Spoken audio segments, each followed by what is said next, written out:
Nous étudions aujourd'hui quelques repères historiques, littéraires et culturels en lien avec l'objet d'étude, la littérature d'idées et la presse du XIXe au XXIe siècle, qui est au programme de la classe de seconde.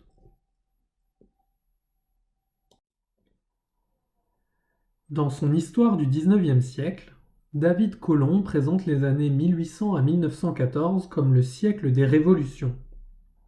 De fait, le XIXe siècle est marqué par de nombreux bouleversements politiques et par des révolutions industrielles et culturelles.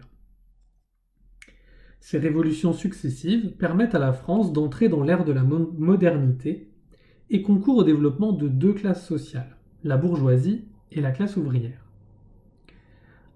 Intéressons-nous d'abord à la période d'instabilité politique qui marque le XIXe siècle.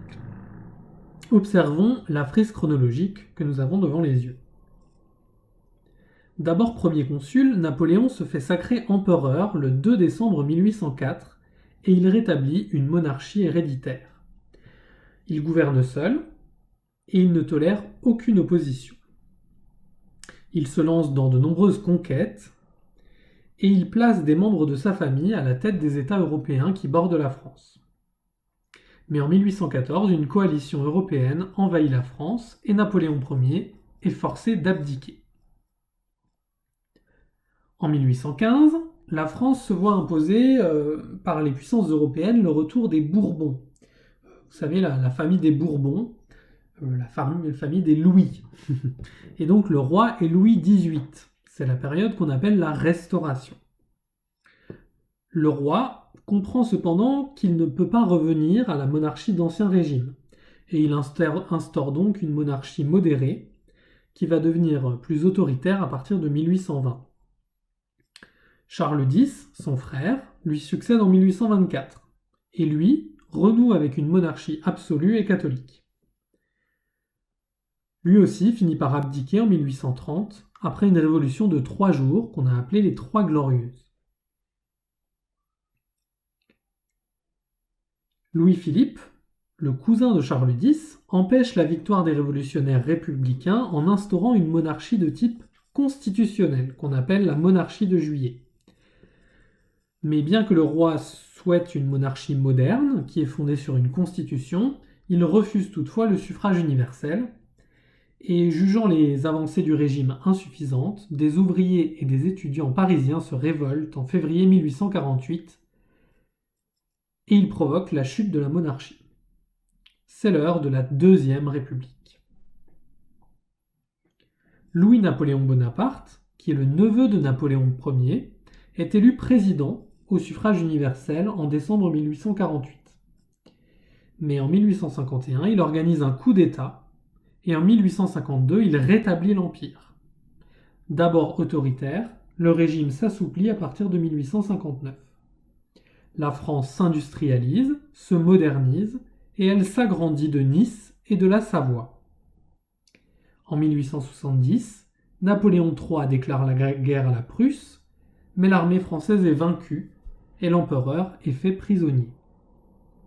Un nouveau gouvernement tente alors de poursuivre la guerre, mais se trouve contraint de demander l'armistice en 1871. Et c'est finalement un nouveau régime, la Troisième République, qui signe la paix avec la Prusse. Si le XIXe siècle est considéré comme le siècle des révolutions, c'est aussi parce que débute la révolution industrielle. Le développement des mines à charbon permet la multiplication des machines à vapeur et une mécanisation de la production. Les premiers grands groupes industriels se développent en France, par exemple Schneider, qui fabrique des rails, des ponts et des bateaux au Creusot.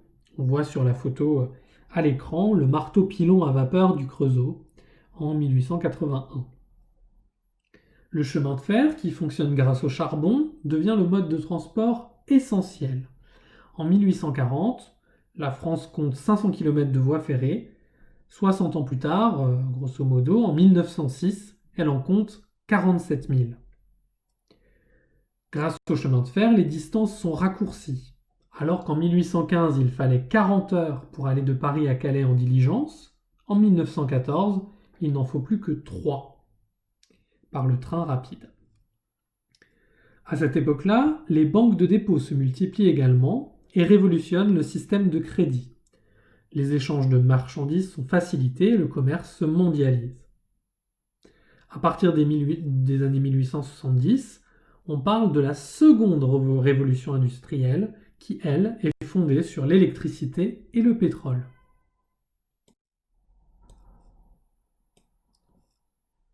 Le XIXe siècle est aussi un temps de révolution sociale. La société française se hiérarchise progressivement en deux classes sociales qui vont s'opposer beaucoup, la bourgeoisie et la classe ouvrière. Dans la bourgeoisie, on distingue la grande bourgeoisie, qui est constituée par exemple des entrepreneurs, des banquiers, et la moyenne bourgeoisie, qui est composée des avocats, des médecins, notamment, en tout cas des professions libérales. La bourgeoisie exalte le travail, l'effort et l'épargne. Elle accumule des richesses et elle se considère comme bienfaitrice des ouvriers dont le travail manuel n'existerait pas sans leurs investissements. Au contraire, les ouvriers sont de plus en plus nombreux et leurs conditions de vie sont difficiles. Les salaires sont très bas et ils permettent seulement de financer l'alimentation, du pain, des pommes de terre et des vêtements, mais les salaires ne suffisent pas à permettre un logement décent pour les ouvriers. Juridiquement, les ouvriers sont inférieurs à leur patron. En cas de désaccord, le patron est cru sur parole. Jusqu'en 1864, la grève est interdite. Les syndicats, quant à eux, sont interdits jusqu'en 1884. Et il faut attendre 1906 pour que les ouvriers aient droit à un jour de repos par semaine, et 1910 pour qu'ils aient droit à un système de retraite. On peut noter qu'au XIXe siècle, les enfants d'ouvriers travaillent aussi. À Lyon, par exemple, dans les ateliers de la soie, on compte 56 000 enfants en 1834. Les ateliers embauchent à partir de 6 ans pour des journées de travail très longues, jusqu'à 14 heures. Ce n'est qu'à partir de 1841 que le travail des enfants de moins de 8 ans est interdit. Et pour les enfants de 8 à 12 ans, la durée du travail est limitée à 8 heures par jour.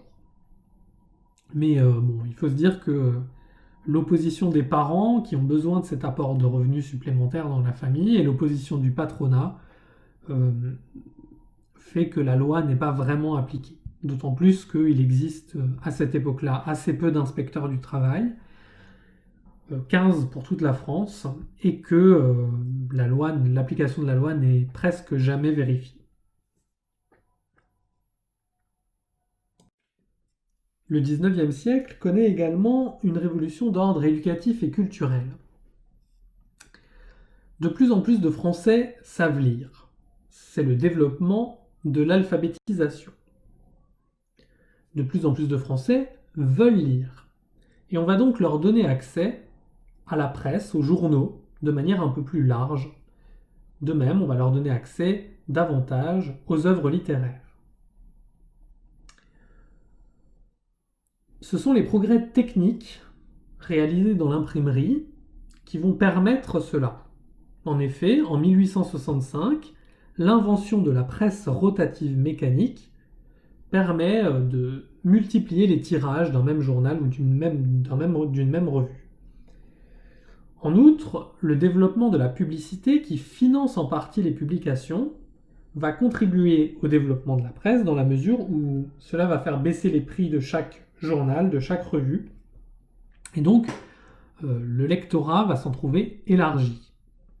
Un nouveau public a accès à la presse. À cette époque-là, les journaux et les revues jouent un rôle majeur dans la vie économique, politique et culturelle du pays. On diffuse l'information, on diffuse des idées politiques, et on peut dire que la presse devient le lieu de grands débats sur les révolutions qui ont été engagées, qu'elles soient d'ordre politique, économique ou culturel. La presse devient un des lieux des débats d'idées. Comme nous l'avons dit, le XIXe siècle voit se succéder un grand nombre de régimes politiques. Et ces changements d'ordre politique, mais aussi les changements sociaux et culturels dont nous avons parlé, poussent les hommes de lettres à s'intéresser aux débats de leur temps.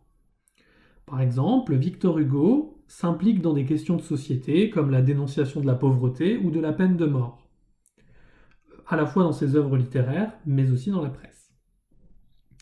Par ailleurs, le XIXe siècle connaît un certain nombre de polémiques liées aux révolutions artistiques. Le XIXe siècle est l'époque du romantisme, puis du naturalisme et du réalisme en littérature. Autant de courants qui s'opposent au classicisme en donnant une place pour le romantisme au sentiment personnel de l'homme, et pour le réalisme et le naturalisme en donnant une place à la réalité dans ce qu'elle peut avoir de plus banal. Mais ces nouveaux partis pris esthétiques choquent une partie du peuple qui crie à la censure. Et c'est la raison pour laquelle des œuvres comme Les Fleurs du Mal de Baudelaire ou Madame Bovary de Flaubert font l'objet de procès en étant accusées d'immoralité dans les années 1850. À la fin du siècle, c'est une affaire éminemment politique qui divise la société. L'écrivain Émile Zola prend la plume dans le journal L'Aurore pour écrire une lettre ouverte, J'accuse, destinée à réhabiliter Alfred Dreyfus, un capitaine de l'armée qui a été injustement accusé de trahison pour des motifs antisémites. Le XIXe siècle est donc l'âge du papier, l'âge de la presse et des débats d'idées. C'est l'âge de la polémique et du débat. Et on le voit notamment au travers des caricatures de presse qui sont publiées quotidiennement en France. À l'écran, on voit notamment Hugo, raillé pour son engagement contre la peine de mort, et Zola, raillé comme théoricien du naturalisme, dont on dit que ses œuvres puent la merde. Ainsi donc, la littérature et la presse entretiennent au XIXe siècle des liens très étroits. Tout d'abord, beaucoup d'auteurs, comme Honoré de Balzac ou Guy de Maupassant, écrivent dans la presse.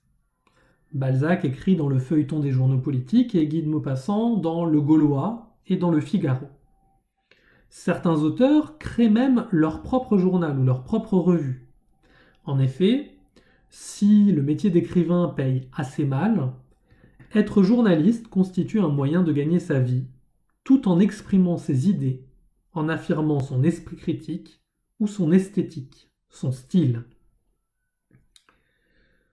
L'écriture littéraire et l'écriture journalistique, à cette époque-là, s'influencent l'une l'autre.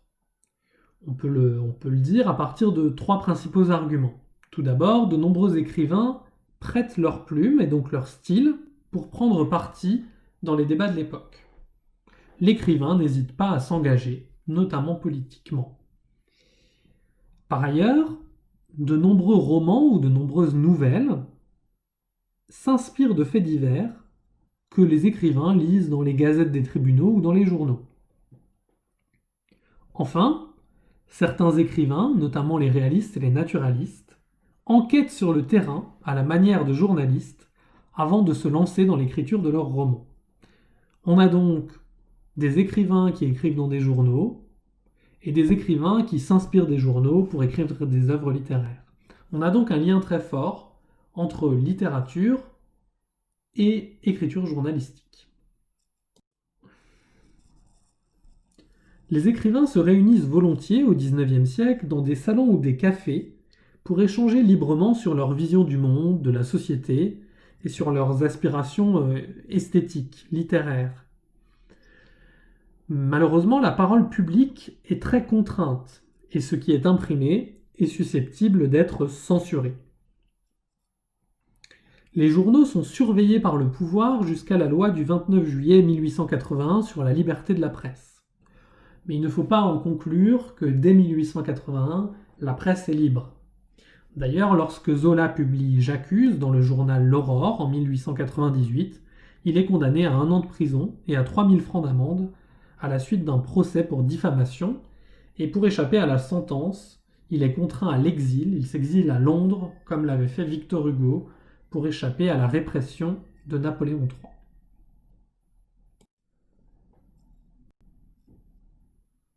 Les écrivains s'engagent donc dans les débats de leur temps, et ils le font par le biais d'une multitude de formes d'expression.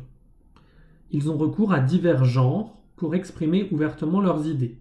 La poésie, les essais, les préfaces, les mémoires, les lettres ouvertes, les romans, des chroniques, des critiques, des articles ou des témoignages dans la presse. Bref, toutes les formes littéraires et journalistiques se prêtent à livrer ses idées. Au XIXe siècle, les thématiques sont multiples également. On s'engage tout d'abord contre la guerre. Au XIXe siècle, on a une opposition très forte entre les partisans des conquêtes napoléoniennes et les détracteurs de Napoléon, au premier rang desquels des écrivains comme Victor Hugo, Guy de Maupassant, George Sand, qui s'insurgent contre la bêtise de la guerre. On a déjà évoqué également l'engagement de Zola pour réhabiliter l'officier Alfred Dreyfus, ou les combats d'Hugo contre la misère et contre la peine de mort. Quoi qu'il en soit, l'écrivain se distingue dans ses œuvres et ses articles de presse par la richesse de son style,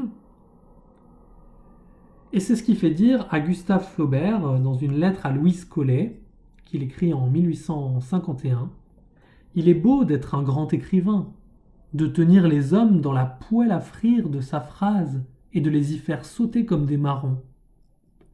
Il doit y avoir de délirants orgueils à sentir qu'on pèse sur l'humanité de tout le poids de son idée. »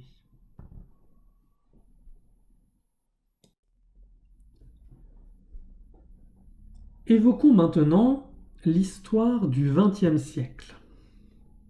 Un siècle qu'on pourrait caractériser de siècle des bouleversements mondiaux.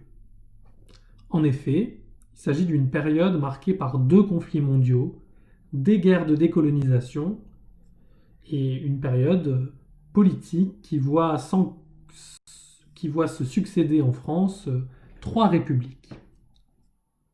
Observons la frise que nous avons sous les yeux. En 1914 se déclenche la Première Guerre mondiale à partir d'un conflit local dans les Balkans. Elle s'achève en 1918 avec la défaite de l'Allemagne et de ses alliés, et elle laisse l'Europe épuisée. La France a perdu environ 1 500 000 Français, 1 500 000 citoyens.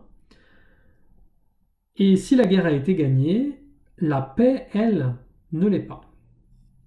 En effet, l'Allemagne est humiliée par le traité de Versailles et elle songe déjà à sa revanche.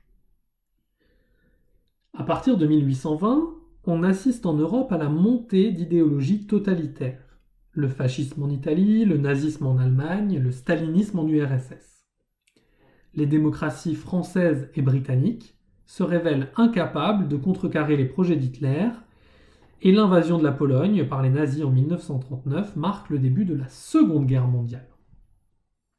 La France est envahie à son tour et elle instaure un régime de collaboration avec les nazis, dirigé par le maréchal Pétain, qui est investi des pleins pouvoirs. Mais dès le lendemain de la défaite française, le général de Gaulle, qui se réfugie à Londres, appelle à continuer le combat.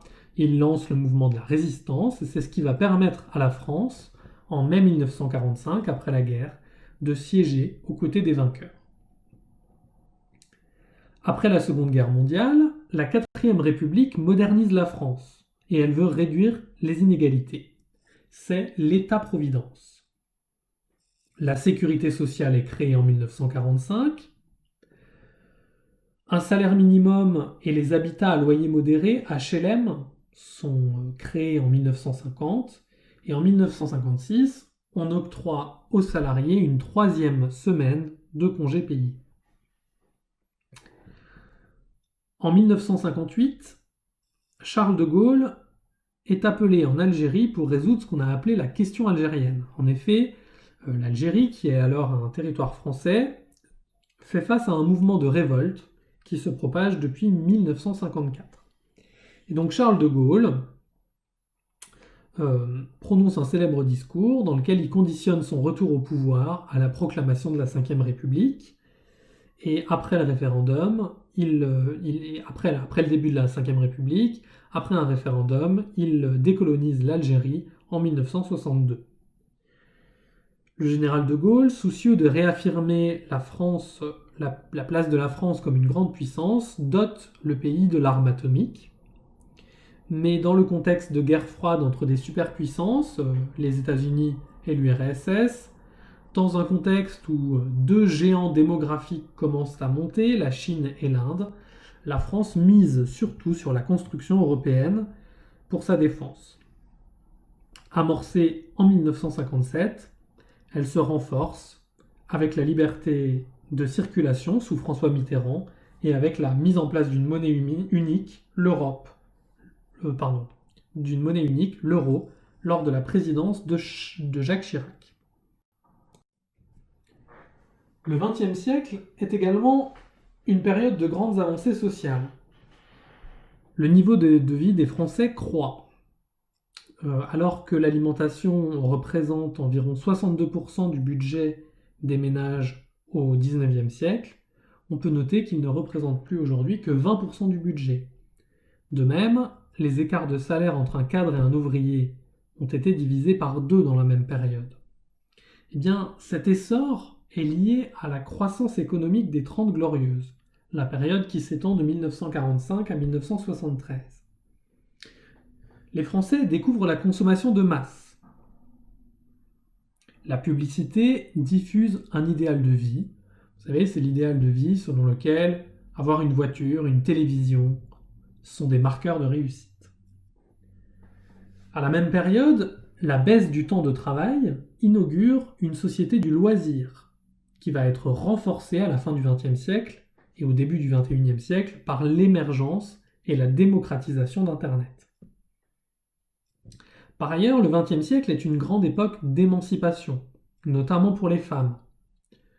Alors qu'au XIXe siècle, les femmes sont mineures à vie, en 1920, elles obtiennent le droit de passer leur baccalauréat sans autorisation. Puis elles obtiennent en 1945 le droit de vote et d'éligibilité. Après 1968, elles s'affirment progressivement dans tous les secteurs économiques, même si elles demeurent victimes d'inégalités salariales. La place des femmes s'améliore encore dans les années 70, notamment grâce à la pression des groupes féministes qui luttent pour le droit des femmes à disposer de leur corps. Le droit à la contraception est acquis en 1967, le droit à l'avortement en 1975, et peu à peu, une certaine parité s'impose dans le monde du travail ou en politique, et on a tout un tas d'avancées contre les violences faites aux femmes.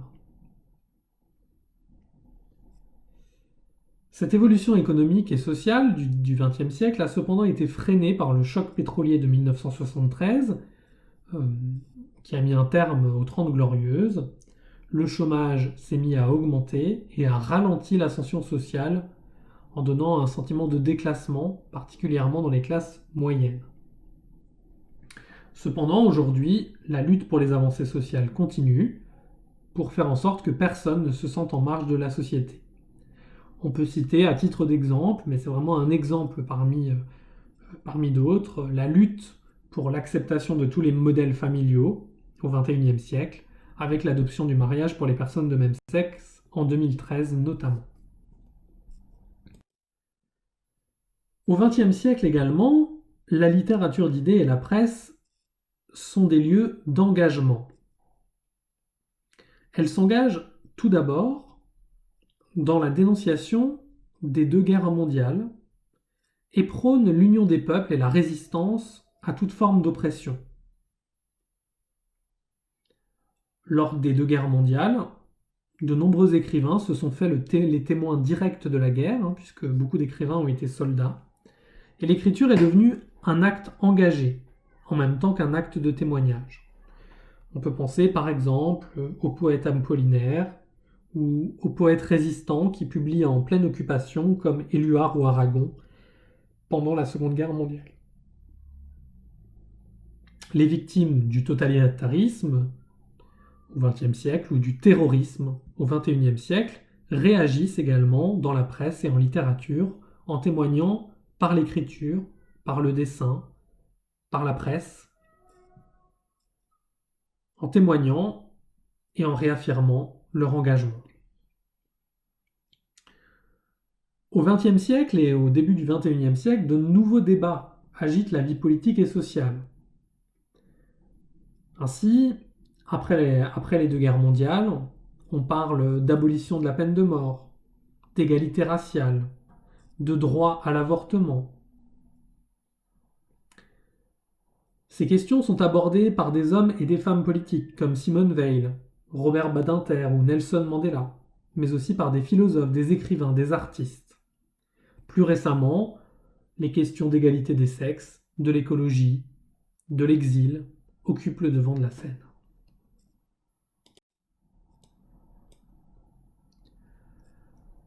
Le XXe et le début du XXIe siècle sont, nous l'avons vu, traversés par de nouvelles formes de guerre. L'expérience du front entre 1914 et 1918, l'expérience des totalitarismes, de la bombe atomique entre 1939 et 1945, l'émergence du terrorisme, eh bien tous ces faits interrogent la possibilité de défendre des valeurs humanistes et fait naître une réflexion sur l'être humain et son humanité. Comme au XIXe siècle, les formes de l'engagement sont nombreuses, et elles touchent aussi bien la presse que tous les genres littéraires. Les écrivains s'inscrivent au cœur de l'actualité.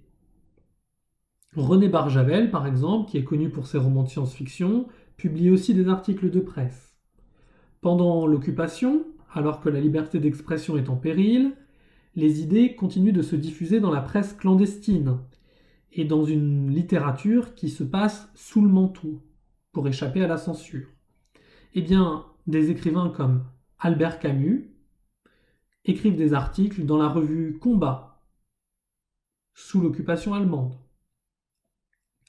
En 1971, Simone de Beauvoir, qui s'engage également dans ses mémoires, dans ses œuvres littéraires, collabore à la rédaction, dans le Nouvel Observateur, du manifeste des 343 en faveur de l'avortement. On voit bien donc que la figure de l'écrivain journaliste reste répandue au XXe siècle. De nos jours, cette figure existe encore. On peut citer à titre d'exemple Nelly Capriélian, qui est romancière, critique littéraire et animatrice de radio. On peut citer aussi Aurélien Bélanger, écrivain et chroniqueur pour France Culture. Pour Aurélien Bélanger, intervenir sur l'actualité dans les médias reste de la littérature, d'ailleurs, dans la mesure où il garde sa plume d'écrivain. Comme au XIXe siècle encore, le genre du dessin de presse reste un outil au service de la réflexion sur l'humanité. Ainsi, le caricaturiste Plantu, par exemple, publie tous les jours depuis 1985 un dessin à la une du journal Le Monde. S'engager pour l'humanité n'est d'ailleurs pas sans danger. L'attentat contre Charlie Hebdo en 2015 et plus récemment la décapitation de Samuel Paty, un enseignant ayant étudié avec ses élèves certaines caricatures qui avaient été publiées dans Charlie Hebdo, montrent que la liberté d'expression reste un sujet important, notamment en ce qui concerne le dessin de presse. Tout au long du XXe siècle, et à plus forte raison encore au début du XXIe, la presse se transforme. Les progrès technologiques permettent au XXe siècle un développement important de la presse papier. De nouveaux genres de presse, comme le photojournalisme, se développent. La production, la diffusion des journaux s'étend considérablement. Au début du XXIe siècle, l'omniprésence d'Internet conduit la presse à se dématérialiser. Les journaux papier perdent de plus en plus de lecteurs au profit de la presse numérique. En outre, d'autres formes liées à Internet apparaissent. Réseaux sociaux, blogs, notamment, qui donnent accès de plus en plus largement et de plus en plus rapidement à l'information. La presse est donc un espace qui favorise la construction et la diffusion des opinions. Elle informe, mais elle suscite l'opinion. Et la multiplication des supports de diffusion de l'information favorise l'information, mais favorise également la fragmentation des opinions. Avec le développement des réseaux sociaux, notamment, le rapport à l'actualité est plus immédiat, et on voit se développer une sorte de méfiance à l'égard des sources d'information traditionnelles, ce qui fragilise parfois la fiabilité de l'information.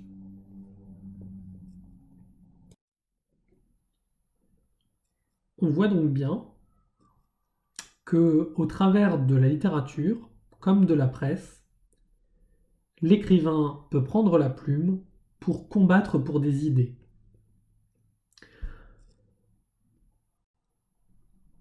C'est bien ce que dit Alexandre Solzhenitsyn dans son discours de Stockholm prononcé en 1970 à l'occasion de la réception du prix Nobel de littérature.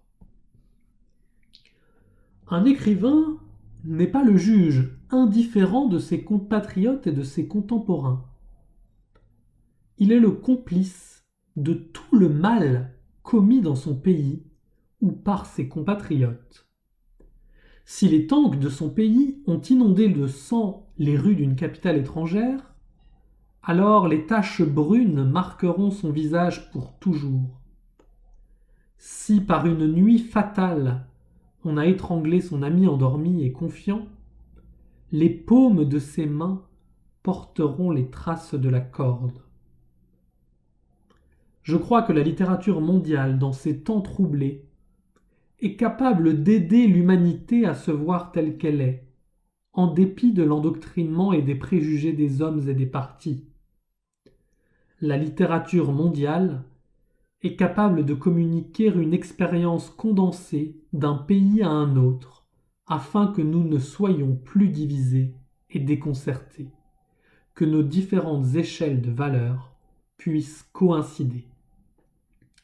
Et surtout, que le citoyen d'un pays puisse lire de façon concise et véridique l'histoire d'un autre, et la vivre avec une telle force et un tel réalisme douloureux qu'il lui soit ainsi épargné de commettre les mêmes erreurs cruelles.